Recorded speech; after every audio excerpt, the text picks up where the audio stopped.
Welcome back to the podcast. Today's episode is all about leadership of self. Have you ever felt trapped by societal expectations of trying to belong to a group of strangers while seeking their approval? Dave? Absolutely. Lee. It's easy to feel like you're living by someone else's unknown rules, right? It's like wearing a suit that doesn't fit, but you pretend that it does. What do you think causes that? I think it's mainly pressure from family, friends, and society, Totally. It can be suffocating.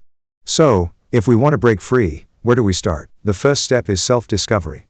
What truly matters to you? Exactly. What are your passions and values? How do we find those? It starts with self-reflection.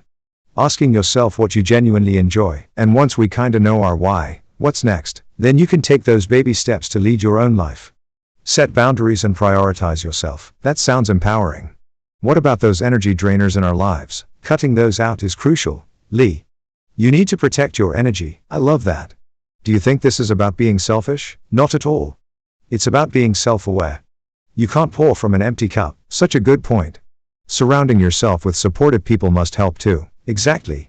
They can uplift you and cheer you on while you create your path. What happens when someone chooses their own path? They find a sense of freedom and fulfillment. It's so rewarding. Can you imagine waking up excited about your life every day? That's the dream, right? Living authentically is truly life-changing. So what's the first step for our listeners? Identify one area where they can assert their leadership. Just one. That could be as simple as choosing your weekend plans, right? Exactly.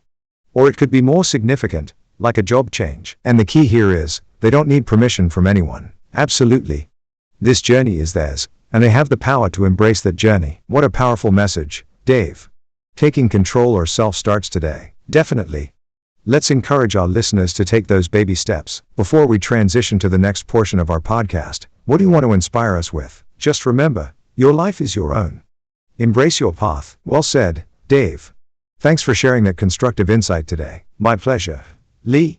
I hope we inspired some self-leaders out there. And to our listeners, always be the nicest person in your space. It's so easy to get swept up in what everyone else thinks is best for us. Absolutely. It's like we're all wearing these invisible chains, right? And the more we try to conform, the more we lose touch with our true selves. And it often leads to feelings of dissatisfaction and frustration. Exactly. Have you ever felt that way, Dave? Definitely. I remember when I was trying to pursue a career path that others chose for me. What turned it around for you? I started reflecting on what I genuinely wanted. It was a game changer. That's so important. Reflection is vital. It is. Once you start asking the right questions, clarity begins to emerge. And it's not just about career choices, right?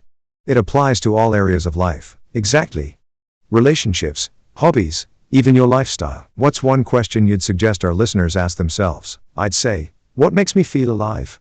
That's a great starting point. I love that.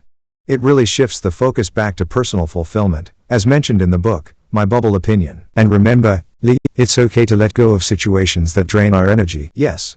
It's about making space for what truly matters. Absolutely. Sometimes the hardest part is recognizing those energy drainers we love or care for. True. It can be tough when they are people we care about. Yes. But prioritizing yourself is essential. It's not selfish, it's necessary. And when you do that, you set a great example for others. Exactly. You inspire them to do the same. So what's a practical step our listeners can take right now? They can start by journaling. Write down what they enjoy, what frustrates them, and what they want. That's a great idea. It helps to put thoughts into perspective, and it's also a way of holding themselves accountable. Yes. Accountability is key to making lasting changes, and it's exciting to see how small changes can lead to big shifts. Definitely. It's like planting a seed and watching it grow. Exactly. And with the right care, it can blossom into something beautiful. What's one thing you've seen blossom in your life after making those changes? My relationships have deepened. I'm surrounded by people who truly support me. That's fantastic. It shows how important it is to curate our surroundings. Absolutely. It's about surrounding yourself with positivity. So, what's the takeaway for today? Lead yourself with intention. Focus on what you want and take action. And remember, you have the power to shape your life. That's right. Your life is your own. Lead it with confidence. Thank you, Dave. You've given us so much to think about. My pleasure. Lee. Let's keep the conversation going. Absolutely. And to our listeners, we hope you feel inspired to take those first baby steps. Remember, it's never too late to start leading your own life. Keep striving for authenticity, and take care of yourselves. So, let's dive deeper into this idea of self-leadership. What does it truly mean to lead yourself? Great question, Lee. Leading yourself means taking charge of your own life decisions and not letting others dictate your path. Exactly. It's about being proactive instead of reactive. Yes. When you lead yourself, you become the author of your own story. And that requires courage, doesn't it? Absolutely. It takes guts to step away from what's expected and follow your own dreams. One of the biggest challenges is overcoming fear. How do we tackle that? Fear is natural, but it shouldn't paralyze us. Acknowledge it, but don't let it control your decisions. That's such an important point. How can our listeners start facing their fears? I suggest starting small. Take one tiny step outside your comfort zone. Right. Like trying a new hobby or speaking up in a meeting. Exactly. Each small success builds your confidence, and before you know it, those fears will seem less daunting. That's the beauty of growth. It's a continuous journey. Speaking of growth, how important is it to have a growth mindset? It's crucial. A growth mindset allows you to view challenges as opportunities to learn. So true. It shifts your perspective from failure to learning. Exactly. And that's how we evolve and lead ourselves better. What are some practical tips for cultivating a growth mindset? Start by embracing challenges, persisting through difficulties, and learning from feedback. And don't forget the importance of celebrating small wins. Absolutely. Celebrating progress fuels motivation. So, in essence, leading yourself is not just about making decisions, but also about adopting the right mindset. Exactly. It's a holistic approach to living intentionally, and that leads us back to our listeners. What's one final takeaway for them? Always remember that you have the power to shape your own life.